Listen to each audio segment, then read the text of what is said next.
Okay, so we're going to cover now basically what I call the best foods for fat loss. Now, the media or Facebook or Instagram or whatever would have you believe that there's magical superfoods and that you eat them and you're going to lose weight or whatever. And really what they say when they mean a superfood is that it's nutrient dense. It has a lot of nutrients, it has a lot of minerals and vitamins and whatever else. Okay, there's nothing inherently special about superfoods. So, when we look at dieting and losing body fat, there's going to be periods of time where we're going to get hungry. It's part of the natural thing. If I'm burning more energy than what I'm using, my body's going to respond by saying, give me more food. So, when we look at the best foods for fat loss, longer term, they are nutrient dense, fibrous, and fill you up. So, for example, we could have a Mars bar. It's around 300 calories, depending on the size. Okay? Made up of fats and carbs mostly, and a tiny bit of protein.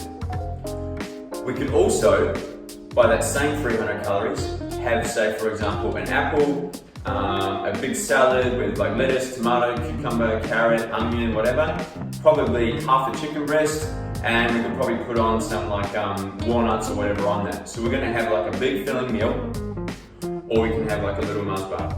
At the end of the day, it's going to elicit the same response in terms of the total caloric intake. But when we look at the best foods in terms of fat loss, one's going to fill us, satisfy us for longer, keep us feeling fuller, so that it's not as extreme in terms of the sensations that we're feeling in terms of our hunger and everything else. So what we look at with that is basically foods that are fibrous, so vegetables, foods that are calorically not as dense, so for example, pumpkin and potato and things like that are more dense than say like rice.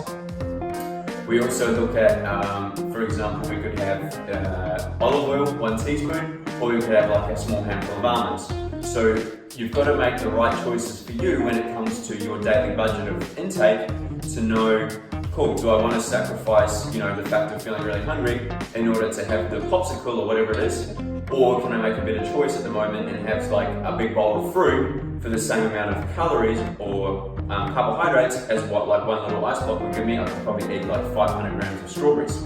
So, fruit, veggies, lean meats like chicken breast and white fish and things like this, they have a lot of protein, they have very minimal carb, very minimal fat, so that way we can eat a lot of meat, which is filling, slow to digest, and gives us good energy without feeling overtly hungry throughout.